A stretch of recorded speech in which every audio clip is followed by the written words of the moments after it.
Awesome, just like the check. Well, hello, my name is Brian Botts. I serve as an Associate Director for University Housing at North Carolina State University. I am excited to be speaking with you all today. We're going to get started in a few minutes after I let my co-presenter introduce themselves, but just want to give folks a heads up. We're pretty informal, so if you have questions, feel free to put them in the chat. We'll talk about some other engagement pieces as well. The other thing is, if you put something in the chat and we miss out on it, we'll follow up with you, or just name it and we'll reconnect with you. But before that, I'm going to stop, put my period there, and reconnect with Patrick and let him do his introduction. Thank you, Brian. Hey, everyone. My name is Patrick Stevenson. I am a graduate assistant at North Carolina State University with Res Life at Woolrich Apartments. I'm also in my final semester of my master's program in college counseling and student development. And I am very excited to be here. This is my first SEAHO ever and my first SEAHO presentation. So it's very exciting, but a little nerve-wracking, but mostly exciting. So I'm very excited to talk about this topic today because training is something I feel very strongly about. Awesome. So with that being said, we'll move on with our presentation. So for our agenda, what we'd like to go through during this session, we want to introduce and just kind of talk about our rationale for our topic.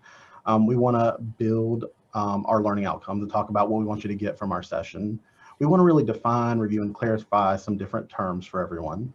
Then we're going to explore just the COVID reality, the impact that we've been experiencing the past year.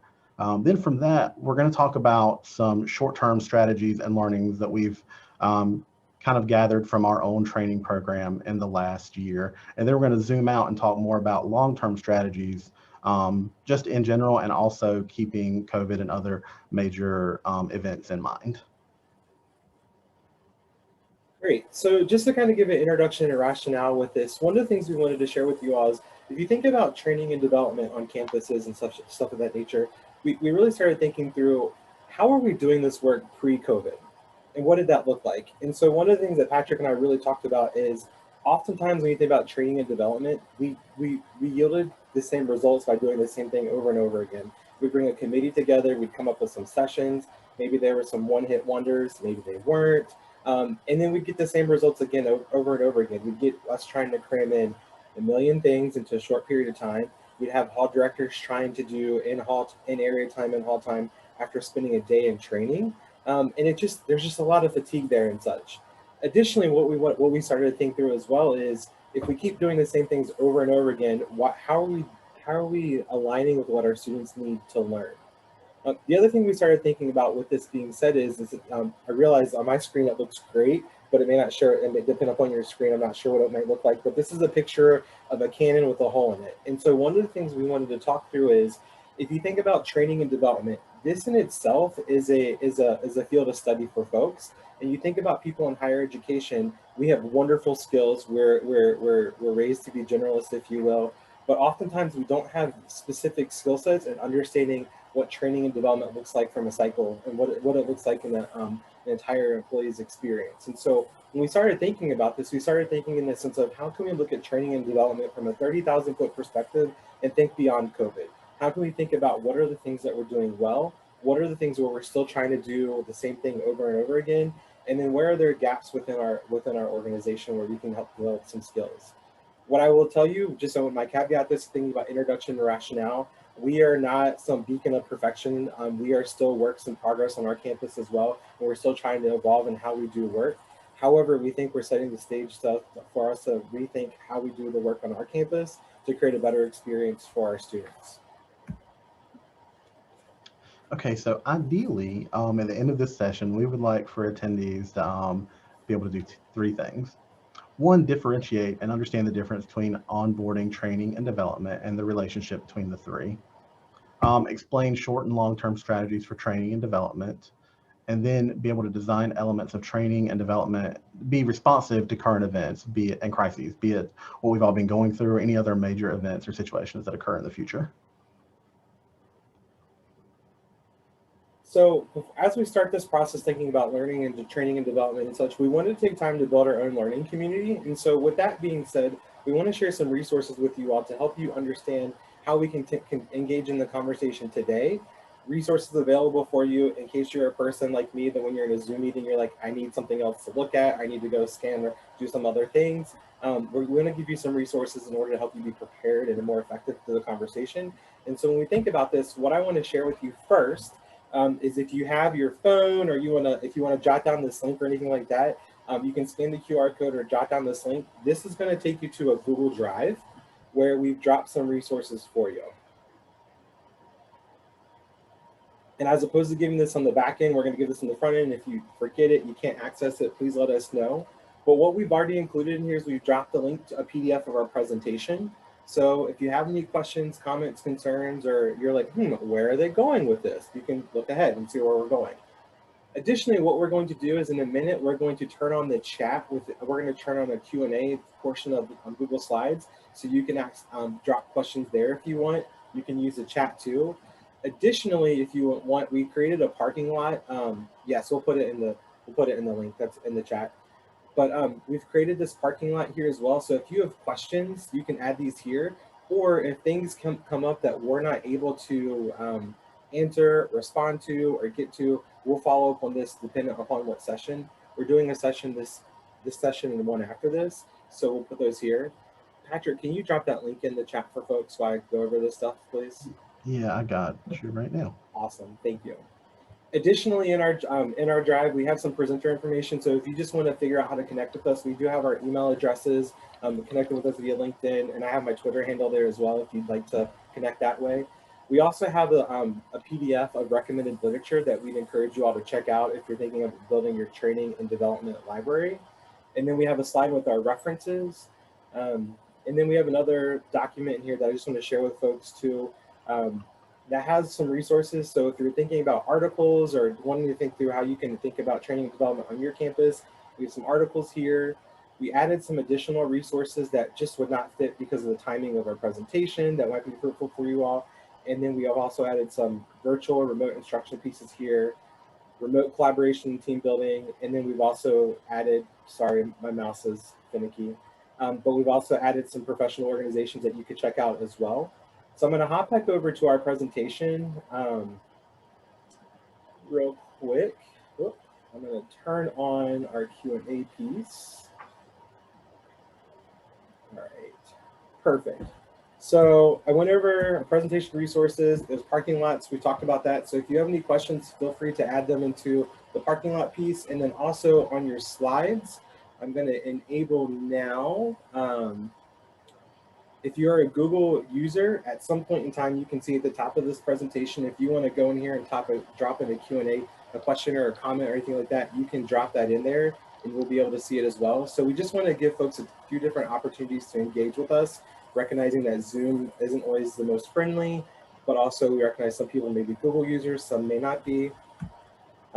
Yeah, so I just want to share those resources with you. If you look through those, feel free to add comments, questions, concerns, let us know. But ultimately, we wanted to talk about this, building this learning community, that if you are using resources or come up with things that may be beneficial for you all, that'd be helpful to add to the conversation, please let us know, and we can add this here and go from there. So with that being said, I'm going to yield to Patrick, talking about defining and reviewing terms. So what we're going to do now, we are going to go through and talk a little bit about talent development, the employee life cycle, and then we're going to clarify between a few terms: onboarding, training, and development. Patrick, thank you for letting me know that to you. Okay. So with that being said, as we get started, one of the things we were thinking about when it comes to training and development, we were thinking in relation to where does this really fit in within an employee's lifespan or their connection with an organization. And so when you look at this chart, this comes from the Association of Talent Development. I share this with you because one of the things that thinks through from talent development, that we often look at it in the sense of, you think about new professionals, new staff, we recruit them, we select them, we put them through an interview cycle, then we also then go through the training piece with them, and then we come up with potentially a series of one-hit wonders of development pieces that may be related to current events that we're seeing, but oftentimes it may be rooted in our passion interests, our passion areas, and may not necessarily be connected to what the student or staff member is experiencing as a result of being employed with us. And so we share this cycle with you because one of the things we want you to think about is oftentimes, we're going to define some more terms for you, but oftentimes we spend a lot of our time thinking here about We think about the onboarding piece, and so we spend a lot of time training staff members in the notion of helping them understand how to do their job. When in actuality, that's not what onboarding is, and we'll talk about that in a little bit. But also, we want folks to start thinking about training and development from the piece of it's from before we even hire people at the attraction stage. How do we get people attracted to our organization, and how do we get all the way through the farewell piece? And recognizing in order to move forward in the cycle, training and development is going to be one component that plays out in this. There are other components related to coaching, evaluation, and such. But ultimately, we think that these are foundational pieces that often can go missing when you think about talent development and helping staff members become successful at doing their work and thinking about what are long-term or aspirational goals. Additionally, I think it's important to pull out the employee life cycle. And so when you think about the employee life cycle, what I appreciate about this is because it helps us think through when you look at training and development, it's another way to talk through how are we thinking about what we do when we hire an employee and how do we get them to this separation piece. Oftentimes we think about separation as being negative, but the reality is sometimes separation is, you think about hire it specifically, we have positions where you may be term limited, or you may have done the work that you need to do for 3 years and then you move on to something else. Or you're at a place where maybe you wanted to work at a small private school, now you want a large public experience. And so really thinking about the employee cycle is really helping staff members think through where are you coming in at and how do we develop you to do the job we need you to do, focus on the skills we need you to have, but also help you think about what might be next for yourself. Okay, so zooming in on that employment life cycle, we're going to differentiate between 3 terms.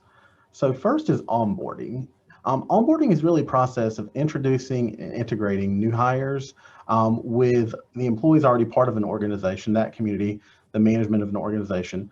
But on top of that, also the culture of an organization. So the most effective type of onboarding program, they start even before an employee's hire date, and it goes through their first days, weeks, months, and integrates plans for training and development as a part of the onboarding process. So a typical roadmap for onboarding, it has multiple touch points. Before their first day, on their first day, then their first week, month, their first 60 days, and 90 days. So now thinking about training is a part of onboarding, and that covers specifically just the technicalities and tasks associated with the job. Training should ensure that an employee really has the knowledge, skills, abilities, and behaviors they need to really be successful and proficient in their position. Training can be broken up into multiple parts, but it generally starts with a new hire kind of foundational training. That way you get an employee where they're ready to go. But then throughout the rest of their time with an organization, there should be periodic training updates to really update them and keep them going on anything that might change with their position.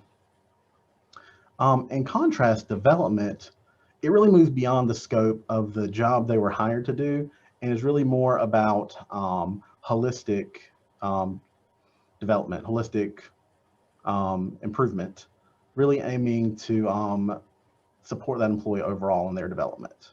It can also be considered future focused. It provides an employee with really knowledge, skills, and abilities to help them grow in their career and move beyond their current position. So thinking back to the employee life cycle, development can lead to retention with an organization. So either moving up to bigger and better things in the organization they're with, or it can move to separation with the organization, moving to bigger and better things outside of that. And either way is a natural expected part of the employee life cycle.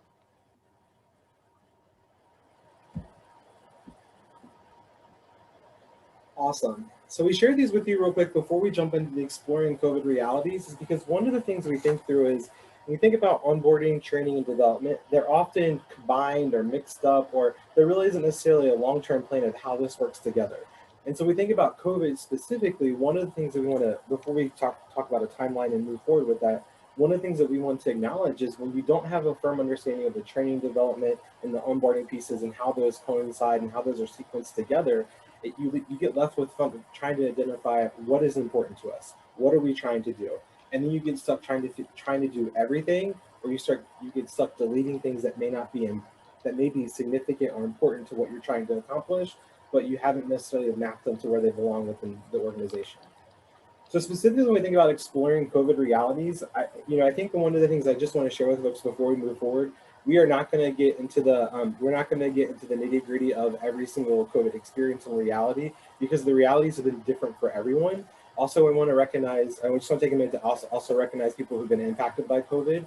And with that being said, is recognizing that we can never do justice in honoring the lives that have been lost or people that have been impacted when we think about training and development. So I just want to put that out there as I move forward, and also to make sure we don't just breeze past some of these realities without that specific acknowledgement. So I want to share this timeline with you. So this came out this was released back in August, and this was a proposed timeline of how higher education may respond to COVID-19.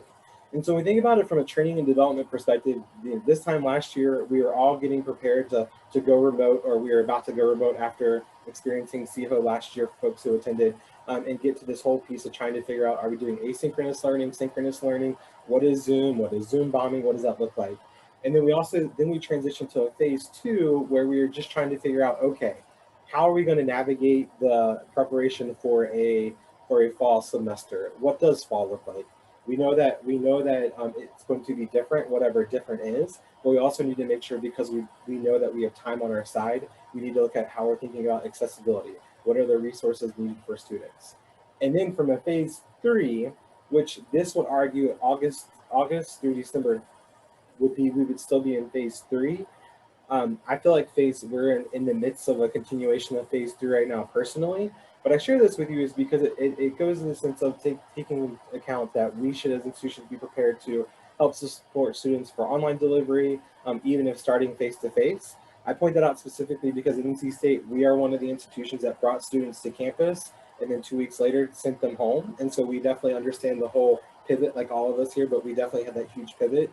And then there's the phase 4 piece of emerging from a new normal. And I think it's interesting, and why I want to point this out as well is because the chancellor at UNC Chapel Hill back in August was being interviewed, and he shared something talking about how he wants to position UNC to be prepared for the after times, or post-COVID, if you will. And one of the things he said is that there will be 3 types of institutions. There will be the institutions who choose not to change, and they will either lose their significance, end up closing out, won't be able to meet the needs of students. Then you share that there will be institutions who will change for the short term because they have to, but then they'll fall on their old ways. And then you share that there are institutions who will truly take what they've learned from COVID and begin to adapt and change and amend how they do things for the future, and being prepared for what universities may look like and what I'm referring to as the after times, if you will.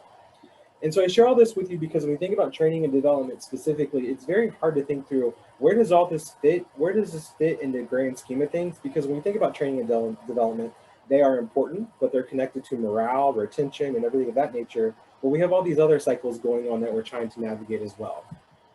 Additionally, we don't know what the vaccine is going to look like. I think, there are states represented within the SEAHO region where vaccine implementation has been much more successful than others. North Carolina being one of the more populous, top 10 populous states in the country, and we are still trying to figure out, when are we going to get it? We say March 10th, but we're not necessarily getting the vaccines from the federal government. And so I share that with you in the sense of, as we're thinking about training and development, how do we build up individuals? How do we train them for an experience that we don't necessarily know what will be yet?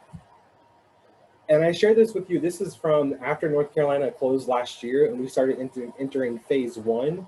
I think currently we're in phase 2.5 or 3. It goes back and forth, it changes. But I share all this with you to basically say, when you think about training and development, it's very difficult to think about what our experiences may be when we have very little control over what guidance we're following. And so specifically for us, we are following the governor, North Carolina's governor's executive orders. And so when we think about training and development, we're already at a place where the size of our staff, to think about our student staff, we can even bring student staff together based upon the governor's guidance in relation to the number of people that can be together indoors, because some of our staff teams are larger than that number. And so when you think about that, how do you build teams? What does that look like from there? And so to help us kind of propel forward, if you will, what we're going to do is we're going to really think about strategies from a 30,000 foot perspective to help us think through how we can continue doing some of this work, how we can continue this labor, and how we can prepare for moving forward. And so with that being said, I'll pass it over to Patrick. Cool, thank you. So now we're going to go through some short-term strategies that we've developed here at NC State. We're going to talk about kind of the experience through the lens of training we've had over the last year and how that's progressed. And then we're going to talk about some things that we've pulled out from that we want to continue going forward. So next slide, please.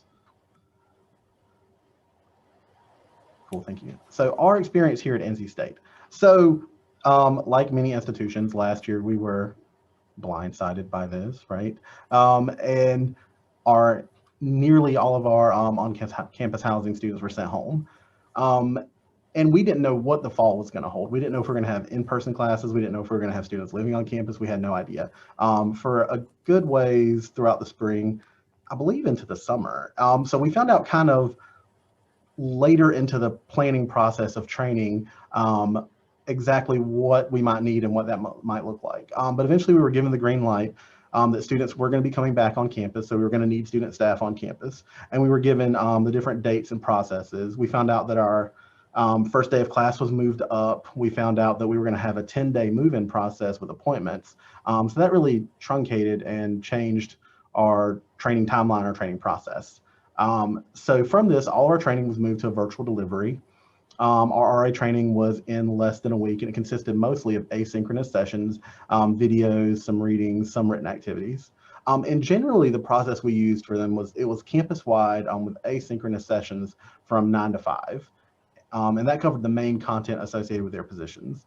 Then afterwards, we had community time in the evening that was virtual and synchronous, and that was more of time to meet the team as much as we could virtually, build rapport, answer questions about things that had happened throughout the day and the material they'd gone through, and really try to start figuring out preparing for move-in with all the precautions we needed to take due to COVID. The content created for those training sessions, there was a great deal of variability in it, and length and quality, etc. It consisted primarily, though, of traditional in-person sessions that people had just recorded for virtual delivery. So, since we did bring students on campus in person, unfortunately, shortly thereafter, students had to go home again, and we moved forward with only special circumstance housing, very limited amount of students on campus. So we had to move forward with a very limited staff to support them as well. And again, we didn't know what was going to happen the next semester. We didn't know if students were going to be able to come back, if they were, and what kind of way, what kind of staff we would need. And we found out kind of late into fall as well what that would look like in spring. So we were a little later that way as far as like figuring out if we needed training, what that would look like, and everything. So again, all of our training for that was delivered virtually. Our training period was condensed again to only a 3-day period. And again, to cater to training dates, our calendar changed. Again, our move-in scheduling process was altered some. But we did make some modifications from the fall to make it a little better for everyone involved. We truncated some of our sessions. Our campus-wide, instead of being all day, was switched to 9 to 12 during the mornings. And then we had community time in the afternoons from 2 p.m. to 5 p.m. Also, we took some feedback from the fall, and we made more of a mixture of our synchronous and asynchronous sessions throughout the day. The length of the sessions were also more consistent, limited to 20 to 30-ish minutes. There are also better pairings between synchronous and asynchronous sessions.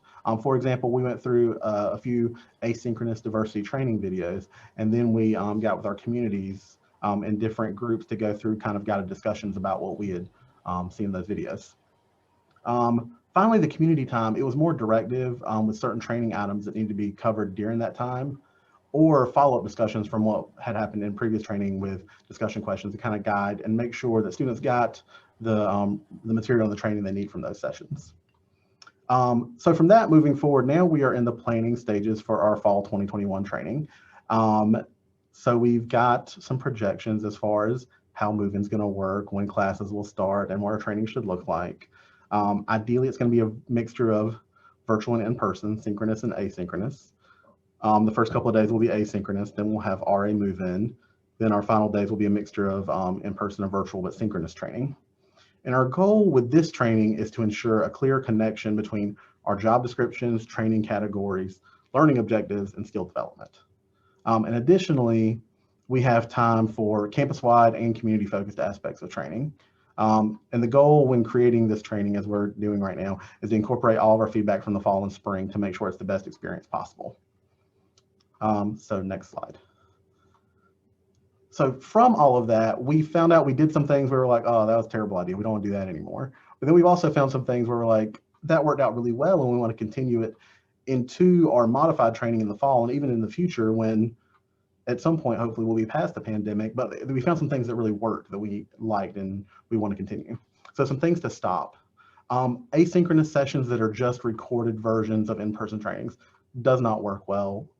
Students don't take a lot away from that. We want to try to stop long days, especially in front of the computer on Zoom. Zoom fatigue is real. It is very impactful. And we want to stop having a lack of detailed planning. We want to put more really focus onto design and making sure that our training builds and moves forward in a way that is best for students. Things we want to continue, the asynchronous sessions, but ones that are short, direct, and to the point. So like 10 minutes max, really helping just clearly define skills and lay a foundation for training. Synchronous sessions as well, when we have those, we want to make sure those are also as direct as possible and not trying to like throw everything in the kitchen sink in every training session.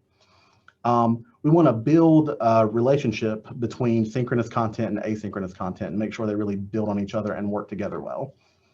Also variability of content throughout the day, engaging students in different ways.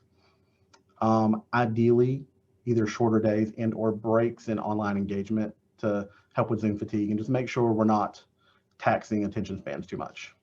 Continue to use a variety of engagement strategies and continue with a clear alignment between our training, the skills we were developing, and the job expectations and performance that we want RAs to have. So next slide, please. Cool. So now from what we've learned, we're going to zoom out further and talk about just general best practices and training methods, not necessarily for Zoom training, but just in general from industry and from other large organizations. Awesome. Thank you, Patrick. And I think, Julie, there was a question about were RAs doing training on days that students were moving in, and in short, there were some training things that the staff members were doing as students moved in. Because we did move-in appointments, we were able to kind of figure out what are the things that are necessary for us, what are the things that the RAs can do during move-in that isn't necessarily, I don't want to say everything, it's not necessarily mission critical, but it's so important for them to know, but also it's low stress. So if they had a somewhat of a break as well. So we're just trying to finagle that piece. And I want to go back to what Patrick, when you talked about our experience as well, I want to also name that there are SEAHO institutions and institutions across the United States who may have done some wonderful things, who may have done some things that we didn't think about or we didn't discuss. And so ultimately, one of the things we've learned in preparing for this presentation is we learned that it's more helpful to talk about the industry standards, because whether there's a pandemic, a fire, a hurricane, whatever, understanding some of the industry standards and thinking about training from that perspective is going to set us up more for success to navigate whatever is thrown our way. Additionally, what I want to name as well, if folks are wondering, all right, where are the tangible things of how can we use Zoom or Google or anything like that, or a Jamboard or anything of those natures? We're not going to talk about those, because I think it goes back to the basics of what are the things that we need to be doing first before we can actually jump into some of the teaching tools that are out there that could help us become better and more effective trainers. So with that being said, talking about industry standards, this sounds so basic, but set clear goals and objectives. One of the things that we miss out on, and I think in student affairs and higher education, is oftentimes we do these one-hit wonders, or we think about what is it that specifically that what is our passion project that we think that students should learn. And oftentimes these passion projects and the pieces that we pull out of the air are important, but at the end of the day, we have to understand truly what is the purpose of onboarding, training, and development, and how do they fit within our organization. And so specifically when I say how do they fit with our organization, it's important for you all to think about your own institution's context in relation to what is important, what is valued, what fits in with your institution's mission, vision, and values, and what makes sense for you. Because what happens at our institution isn't necessarily going to will fall in alignment with what you're asking or thinking or what's important for what you all need to do. The other thing I think is really important, what we started doing this semester is we started looking at our position descriptions. And for anyone who is a fan of the curricular approach to learning and student affairs, I'm a huge fan of it. But we started doing some curricular mapping and looking at our position descriptions and actually highlighting what are the things that we need people to learn and when does it need to happen. It sounds real simple and real basic to think through, oh, curricular mapping this out. And it's something that some schools do, but one of the things we think it's really important is to sit down and understand what are the goals, what are you trying to achieve there. What I've seen through talking through this on our campus and then also helping other institutions think through this as well, oftentimes our job descriptions aren't accurate because what we're trying to train them on isn't necessarily a skill in the job description that we want them to do. And so when we think about training, development, and onboarding, oftentimes there's a disconnect because what we want our students to do isn't necessarily what's listed on their job description. Or when we say, this is a conversation I had earlier today with someone, when we say engage with people, what does engage mean? Does engage mean handing someone a key or actually talking to someone and getting them connected to programming and activities on campus?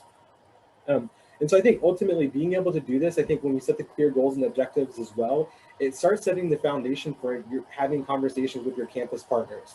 And so one of the things that we're navigating as well is we know on our campus, we know our dining services, they do a great job with all their work, but they're also doing research related to allergens and dining halls and helping students understand food allergies and such. And so one of the things they like to do is training with our RAs to talk about food allergies.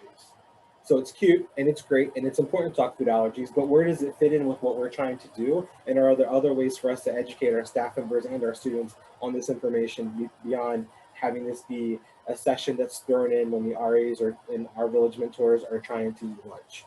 So we think about the clear goals and objectives. It's really important to think through in the sense of, where are you going? Why are you doing it? And not just so the training committee understands, but collectively the entire department understands why we ask our students to do what we do, our full-time staff, our grad staff, and how that's going to be supported throughout the work that you all do when these extra tasks and responsibilities come up.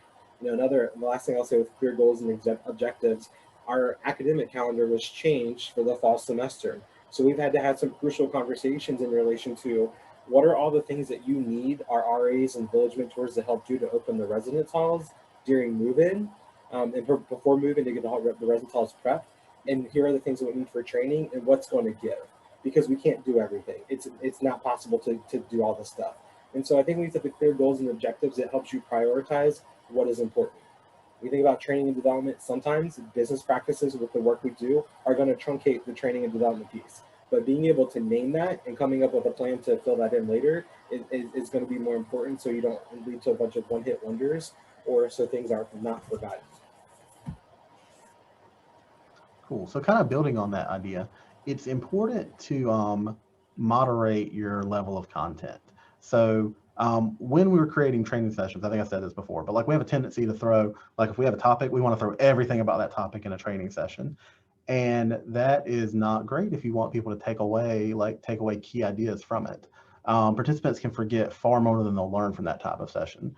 So the best approach is to really select need-to-know information to lay a foundation, like a groundwork for them to build on throughout maybe that first week of training, or especially ongoing training throughout a semester, throughout an entire academic year. So thinking about that, you also want to make sure your training's in a logical order, where you do have those foundational concepts in the first sessions and build on previous concepts. So you want to have it in a way that progressively makes sense and makes students feel prepared for their position that they're going to be taking on. Another thing is you want to make sure you utilize evidence-based active learning strategies. So research shows that evidence-based strategies, they have the largest impact on student learning. And there are a number of active learning strategies that students can use, such as reading, writing, discussions, problem solving. All those active learning strategies, they promote higher levels of processing, analysis, synthesis, and evaluation of content. Active learning also provides students with informal opportunities for feedback and really make corrections and understand how well they're processing, taking in, and doing with the material that you're giving them. So some different, just very, very briefly, some different active learning strategies are really one is just different combinations of text, audio, and graphics and presentations, talking through examples, engaging through explanations, or talking through maybe the answers to questions, utilizing scenarios to talk through how some certain processes work, and gamifying what you're doing to help engagement with students on the material you're teaching.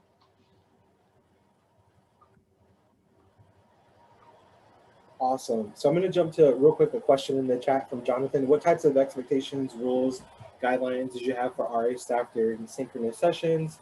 So we were pretty flexible in regards to we didn't really set any standards, and the reason why we did not do that is because one is we were asking students to use their own devices, and so it's one of those things you think in the sense of we're not paying for the devices, so we want to leave some flexibility with that. Additionally, we did talk about being engaged, and for folks who didn't want to potentially communicate via their microphones, engaging via chat, if you will. But I think the other thing is we also exercise extreme grace. I think through when grad training was starting, and then when going into RA training, I think through in the sense of as one of the people leading these efforts, my child was exposed to COVID at school. And so my entire family then had to quarantine, right? And so with that being said, like when we were going through training, folks just had to embrace that. I had a 5-year-old running around bored out of their mind because they couldn't go anywhere. And so I think with this being said, I think one of the things that I've taken away from this in general in Zoom in the COVID world is like, right, like how much of this seriousness have we applied to situations that don't actually really matter? I've appreciated the humanity and the experiences of having a 5-year-old, or whether it's a dog, a human, or I don't know, Amazon dropping off a package, whatever. There's just been some humanity in that, and so with our RAs, I think for us, we've taken time and on caution on the being more flexible, and even more so, I think one of the things too is we recognize that when we made the transition, acknowledging for our RAs as well, there was a period of time that some of our RAs could not come to campus because of, again, quarantine, isolation, what have you. And some people wanted to engage because they wanted to do stuff, but also they were at home. There were some RAs who very much so, had issues connecting to the internet. And so what does that mean, right? There are parts of North Carolina still that don't have the high-speed internet. And so that created some challenges. And so all that to be said is we operated on the piece of we operate on the side of giving folks grace and flexibility, and go from there. I will tell you, when this first started, I very much so was gung-ho, like everyone needs to have their cameras on, everyone needs to participate, blah, blah, blah. That lasted like a week, and I was like, whew, this is tiresome. I need to turn my camera off too.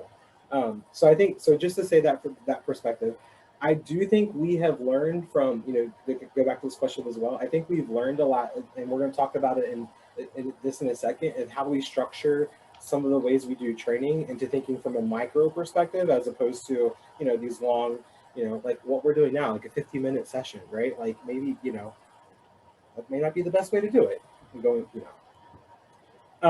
And so with that being said, the next slide, we want to recognize, identify, and fill skills gaps. And so one of the things we want to recognize on our team and on our group, and we ask it's important for this group to think through as well, is just because you have a degree, an advanced degree, doesn't necessarily mean you are trained and you are prepared to do teaching and development work, right? You think about, I think the argument that we have, like we have some great faculty who are excellent at research, but they're terrible instructors because they've never had that formal training, right?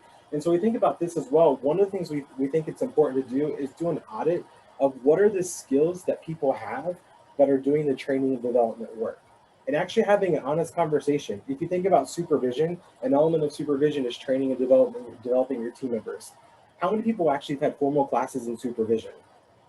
How many people have had formal training and supervision, right? There's a disconnect there. And so when we think about training and development, there's the same thing, is we really need to have an honest conversation to assess our skills, to figure out where is content missing, and to identify, can we name people that we can help build their skills? Can we name people that we'll bring into our department to help us do this work? Or more importantly, because recognizing budgets are a reality, right? The COVID budgets and the long-term impacts of COVID and stuff like that, are there things that we can do to help our staff members develop micro skills in order to implement small changes within our department? And so I share that with you is because we often expect people, you go back to the initial slide where I said the same action, same results, or what have you. And one of the things is we often expect people to perform miracles without actually like giving them the work to do this. And in my final soapbox that I will say with this, I think it's important to recognize too, is we've made this decision for most institutions to figure out how are we doing synchronous, asynchronous, and how that all plays together. this is where I want everyone to take a deep breath and give yourself some grace to recognize, unless you have formal training in curriculum design and online learning, you're not an expert at this, right? So oftentimes we're expecting ourselves to perform and do things that we're not trained to do. And we have unreasonable expectations of ourselves. Our students have unreasonable expectations of us, our departments and everything like that. And I think part of it is, if you don't name these gaps, you can't work through the discomfort of being able to say, you know what, that's cute, you want us to build this module that does all this stuff, but I don't know how to do this. I was never trained on how to do this, right? And so I think one of the things that in our profession and what we do is we often have people who are high achievers, who are willing to go learn things themselves, but we have to figure out how we're naming that and figure out what gaps that we have on our campuses and our departments, so we can do a better job of identifying where does training happen, where does onboarding happen, where does development happen, and what systems are we creating to do this more effectively, specifically if we are going to move to an asynchronous and synchronous hybrid approach, and hopefully some in-person elements as well. Because I think I don't want to speak for everybody on this call or this Zoom meeting, but I think what I have learned, there's a way for us to do all of it, not all of it at the same time, but elements of all this together to be better at how we train, develop, and support our staff members. But we have to intentionally and purposely think. Intentionally is a buzzword. They're all buzzwords, so I'm trying to avoid this. But we have to really think through how we can do this to make it right, and not just because we want to say, yep, we've done this, check, we're virtual. Patrick, tell me to shush, because you know I can get in my soapbox. So keeping all that in mind, it's also important, once you have the ways you're going to deliver your training, it's important to differentiate and utilize the best learning approaches for different delivery methods. So if you're thinking, like, if you're having virtual training, a group discussion in virtual training can be very difficult to coordinate and organize. So through virtual training, it might be better to use like a scenario to talk through, to prompt responses, then to save the group discussion for like an in-person session or a smaller session. Or if you're doing an asynchronous session, engage in like a discussion board or a shared document that people are utilizing. So really matching those, you can get more bang for your buck when you're training. It's also critical to use participant expertise. So utilizing peers, it can be really powerful to support new hires, new RAs. It can help them get real examples and real insight into what the job holds for them, but can also let the returning RAs, returning employees, take on a new role in the organization where they can share their wisdom and knowledge, role model behaviors, and really internalize what they're doing in a different way than they have before. There are a number of ways to do that. You can role play, you can do fishbowl demonstrations, you can have those returners lead scenario discussions and help talk through those with new hires. So just important considerations from when you're delivering your training and what method you use is your training virtual or in person? Is it very large groups or smaller groups, or is it synchronous or asynchronous sessions? Great. I think we end at 2, correct? Is that right, everyone? Nods ahead. Yeah. So we are definitely running behind because I got on my soapbox. Patrick, you can call me out on it later. I'm so sorry. But no, you're fine. So what we'll do is on our presentation, some of the notes that we were going to verbalize, we'll add to there just so folks can see and everything of that nature, what our thoughts were and stuff like that, because we definitely want to honor people's time.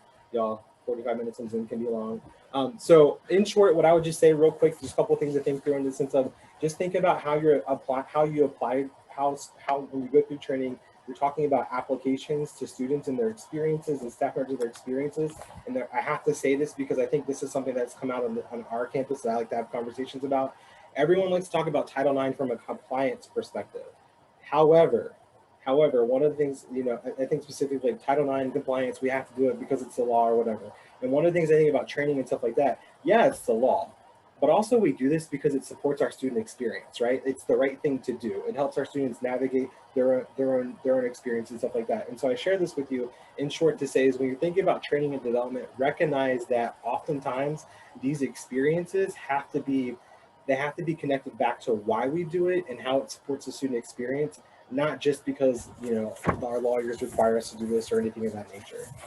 The last thing I was to say is anybody that's had children that potentially has navigated K through 12 learning and navigating that pieces, do not institute multiple platforms. It gets confusing figuring out, am I using Google? Am I using Teams? Am I using all these different pieces over here? And so just that can recognize the learning styles matter, and these pieces are important to consider. But having people jump between YouTube and all these different learning platforms and stuff like that, it just gets really confusing. Like it's almost too much. So with that being said, we've gone over, so I apologize we didn't get through everything, so please forgive me. Don't charge it to my heart, and we'll go from there. Thank you all so much.